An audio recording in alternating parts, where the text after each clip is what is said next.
Comme vous certainement tant de fois, je suis restée muette, vraiment sans parole, devant le spectacle de la beauté. Comme vous aussi certainement, toute petite à l'école, la peur a étouffé les mots que je n'ai pas pu dire et que pourtant je savais. Si nos émotions peuvent nous rendre si étrangers dans notre propre langue, comment pourraient-elles rester indifférentes dans l'apprentissage d'une langue étrangère ? Différente de toutes les matières du curriculum, l'apprentissage d'une langue est un savoir-faire qui sollicite toute notre personnalité, qui implique l'adoption de nouveaux comportements sociaux et culturels, de nouvelles manières d'être, et qui, en nous mettant en contact avec l'altérité, questionne notre identité.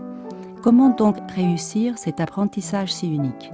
Ølstebøk, père de l'école humaniste, dit à ce sujet: dans un cours de langue, le succès dépend moins des matériaux techniques ou analyses linguistiques et plus de ce qui se passe dans et entre les personnes dans la classe.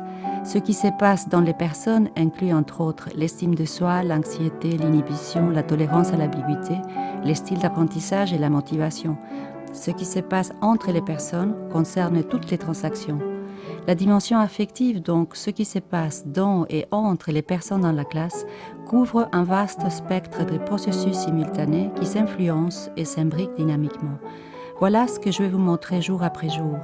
Comment la dimension affective sous-tend une approche qui met au centre le sujet qui apprend, comment en tenir compte se traduit pratiquement par une approche holistique de l'apprentissage, comment nous construisons la compétence communicative dès le premier jour à la manière d'un tissage comme pour la création d'une tapisserie.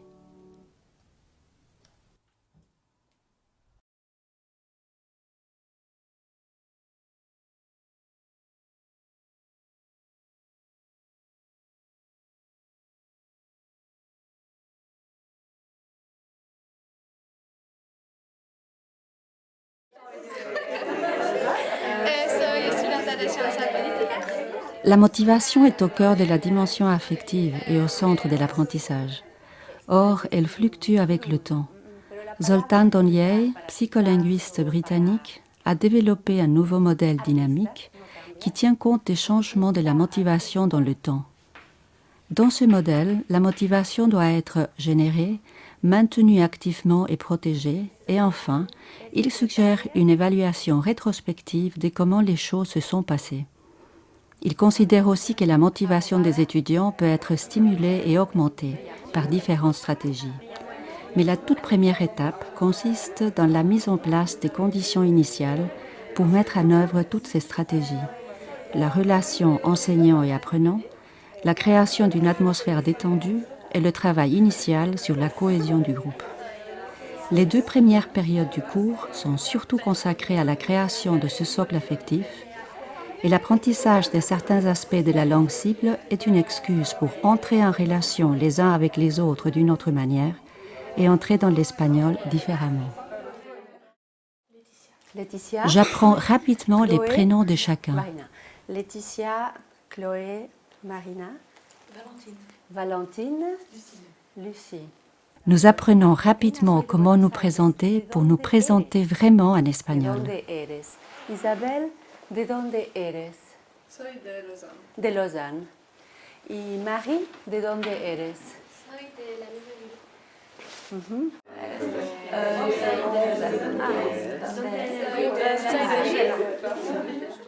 Nous apprenons les professions et les nationalités avec le corps et le mouvement. ¿Qué hace?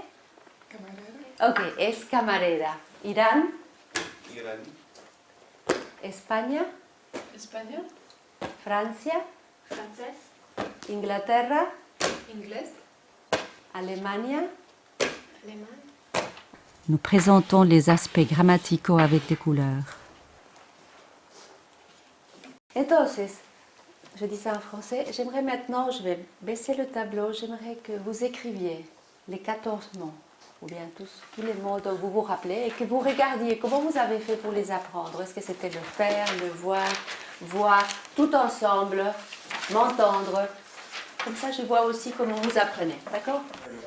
L'alphabet nous permettra de recycler le vocabulaire appris et d'entrer en contact physique avec les autres. La découverte et l'étonnement continuent, mais avec moins d'anxiété. Puis, tout en commençant à travailler avec le livre, nous abordons la grammaire avec les mouvements et les couleurs.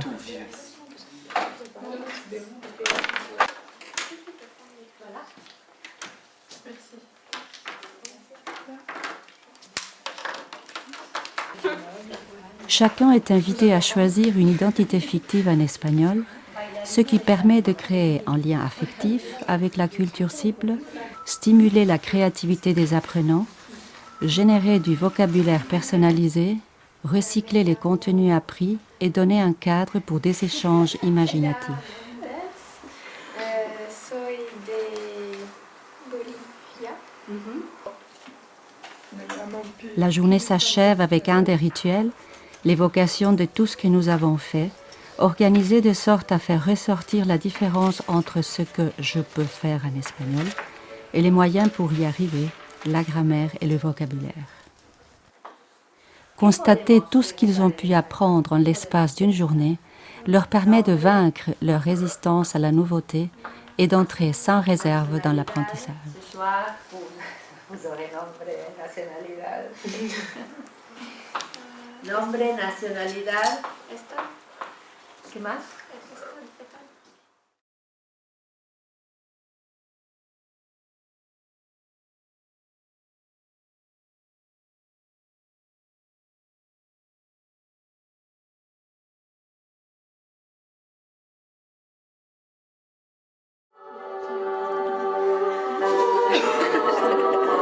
Ce qui se passe entre les personnes dans la classe concerne le champ de la dynamique de groupe.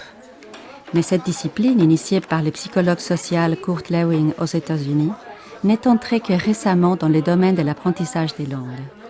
Et comme ce qui se passe entre les personnes dans la classe va déterminer ce qui se passera dans les personnes et l'envie qu'elles auront de communiquer les unes avec les autres, le temps et l'effort investi pour promouvoir la cohésion du groupe est essentiel. Un ensemble de personnes devient un groupe à travers un processus qui passe par des stades et qui prend beaucoup d'énergie puisqu'il s'agit de prendre sa place et appartenir au groupe tout en restant soi-même. Prendre le temps de se connaître, utiliser des activités brise-glace et varier les activités en tenant compte de la création du groupe est donc fondamental. Dans ces premiers jours, où l'apprenant peut ressentir de l'anxiété, un manque de confiance générale, de l'incertitude par rapport à ses capacités, par rapport au fait d'être accepté dans le groupe, communiquer ses émotions négatives au leader du groupe diminue cette pression interne. Voilà pourquoi chaque matin, nous avons un rituel qui consiste à tirer des cartes et écrire « Comment je me sens » en français. Cela me permet de prendre la température émotionnelle du groupe au début de la journée et d'agir en conséquence.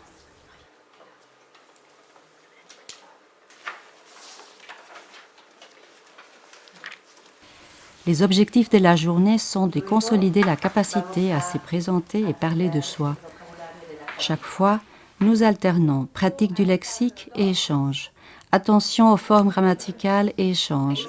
Et cette manière de procéder facilite la construction de la compétence de communication aussi bien que la cohésion du groupe.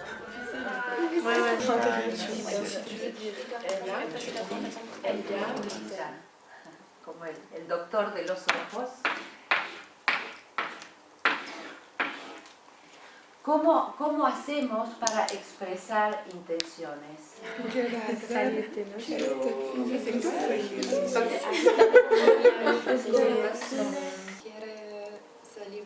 Quiere mucho salir de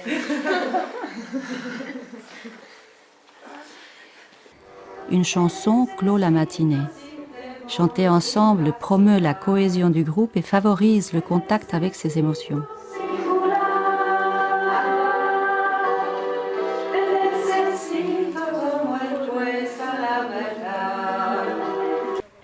C'est le moment du travail en groupe.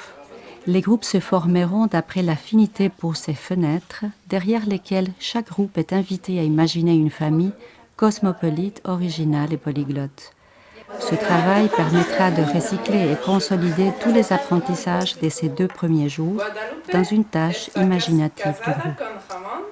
Ramón tiene 40 años y es un traficante mexicano. Guadalupe y Ramón tienen una hija que se llama Lola. Lola tiene 10 años. La journée s'achève avec notre rituel métacognitif. Por. Y sabes tu estudio español, hablar con la familia, para. Puis nous passons à la régulation promise.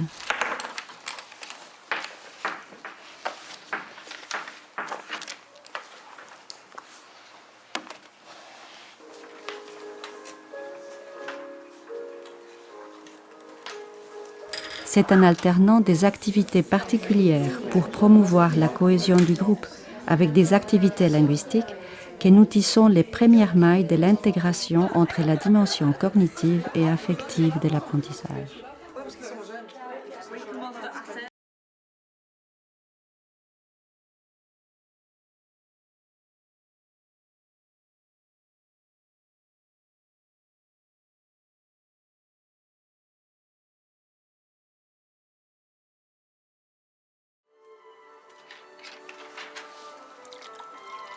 Tenir compte des différentes manières d'apprendre, c'est permettre à chacun d'avoir sa place et de mieux apprendre. À côté des différentes taxonomies qui catégorisent les styles d'apprenant en concret, abstrait, analytique global ou encore visuel, verbal, parmi d'autres, la théorie des intelligences multiples de Howard Gardner donne un cadre pour aborder la diversité des apprenants. Jane Arnold et Carmen Fonseca considèrent que cette théorie permet d'organiser une variété de contextes, offrant aux apprenants des modes distincts de traiter le sens et de renforcer des interconnexions neuronales dans le cerveau. En tenir compte dans la planification des cours permet d'augmenter l'attractivité des tâches d'apprentissage et dès lors créer des conditions motivationnelles favorables. Après notre rituel affectif, nous passons à notre rituel cognitif, pratiquer quelques apprentissages d'hier. Nous abordons aujourd'hui l'objectif exprimer ses préférences, dont le contenu grammatical est complexe. Les images, la correspondance entre la structure et les couleurs facilitent la compréhension grammaticale, tandis que la syntaxe peut être mieux intériorisée en y ajoutant la dimension corporelle. Mais vous comprenez, c'est une manipulation, vous ne pouvez pas dire non. A nosotros nos gustan.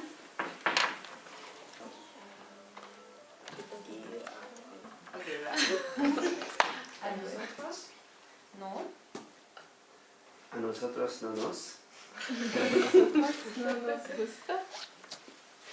A nosotros no nos gusta ir de compras.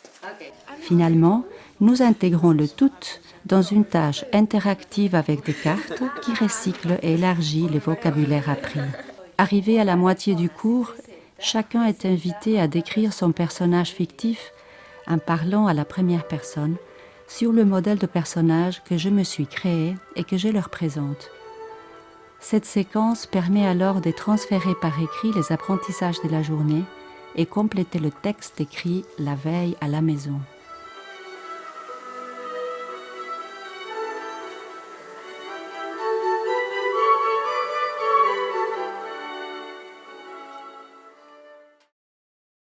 Un des principaux bénéfices d'une approche holistique, intégrant tous les types d'intelligence, est le surcroît d'énergie et la disponibilité à continuer d'apprendre visible chez les étudiants à ce stade de la journée. Voilà dans quel état d'esprit nous abordons de nouveaux apprentissages.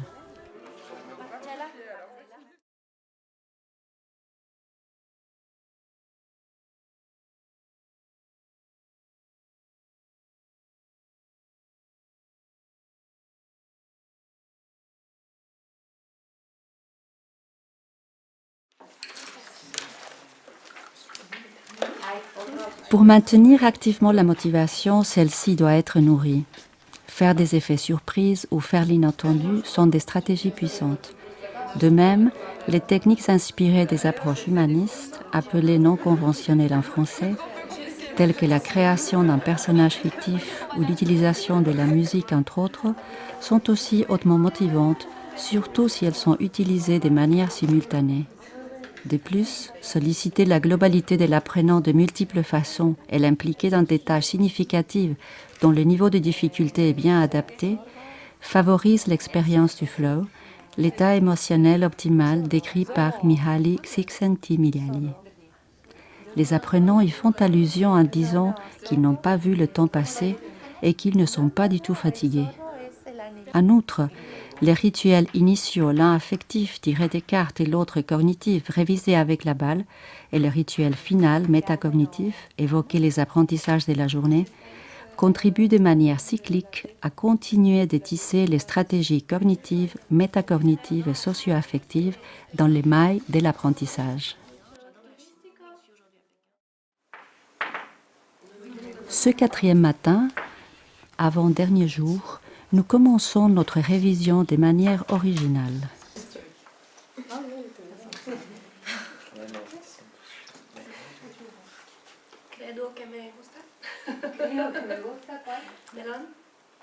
Puis, les personnages sont invités à se réunir par affinité professionnelle pour se présenter et parler librement de leur passe-temps, bref, recycler une fois de plus les apprentissages. A mí me interesan la política y la historia. Avant la tâche finale, en groupe, ils décrivent un pays avec un modèle.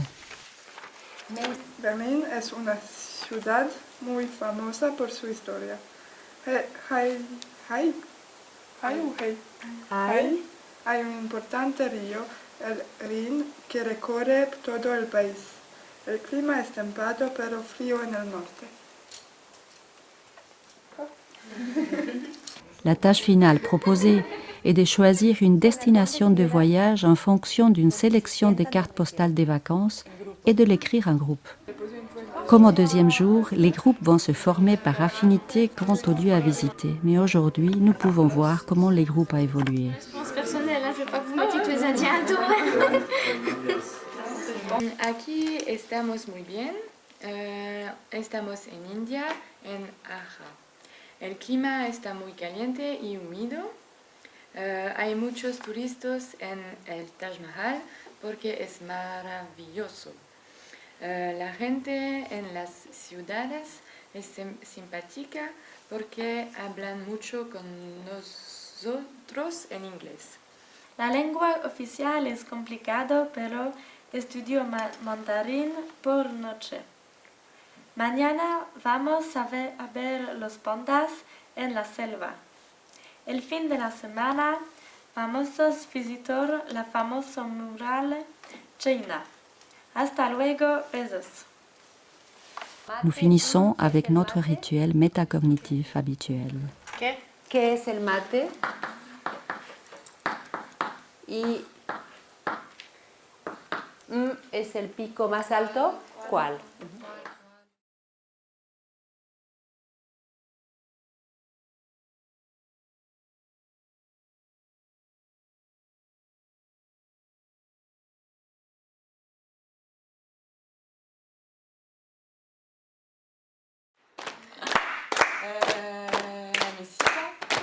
Nous sommes arrivés au 5e et dernier jour de notre cours et chacun peut avoir le plaisir de s'exprimer dans la langue cible avec plus d'aisance.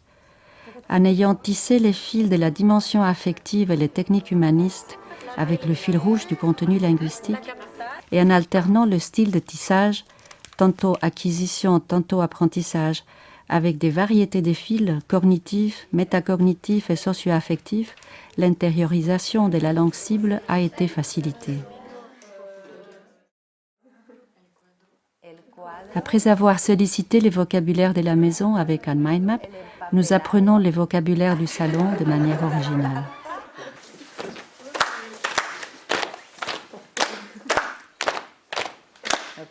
Uno para acostumbrar. Yo voy a llamar a alguien. Voy a llamar. Je vais appeler quelqu'un. Ejemplo, sofá. Y sofá. Y tú lo que haces es llamar a otra persona.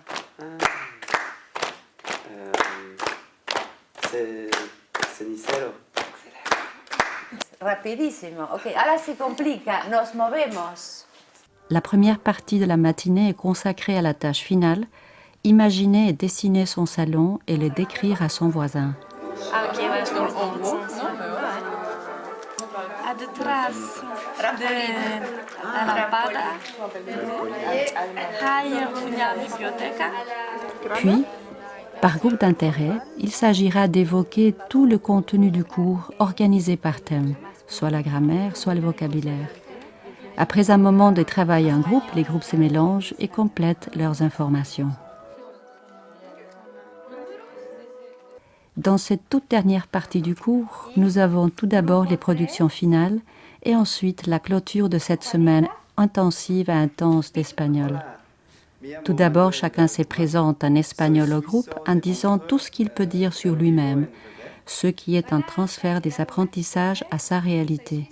Ceci a été en partie préparé à la maison et voilà les résultats. Me llamo Leticia, vivo en Lausanne, pero mi familia vive en El Valais y mi hermano vive en Shanghái. Tengo dos hermanas, Claire y Elise, son estudiantes también y viven con mis padres en Roubaix.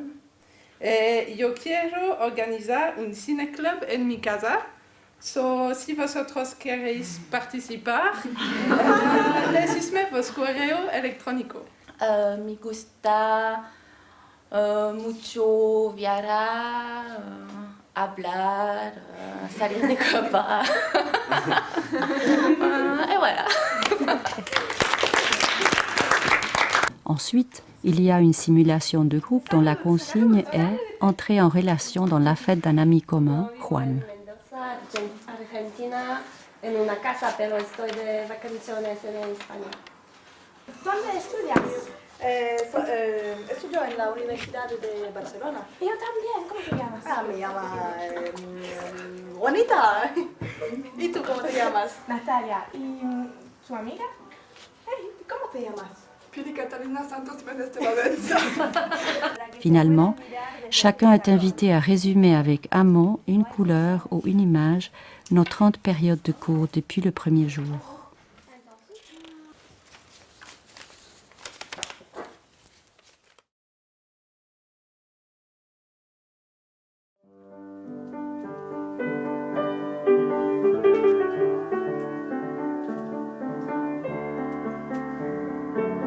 Nous avons vu comment tenir compte de la dimension affective s'est traduit pratiquement par une approche holistique de l'apprentissage.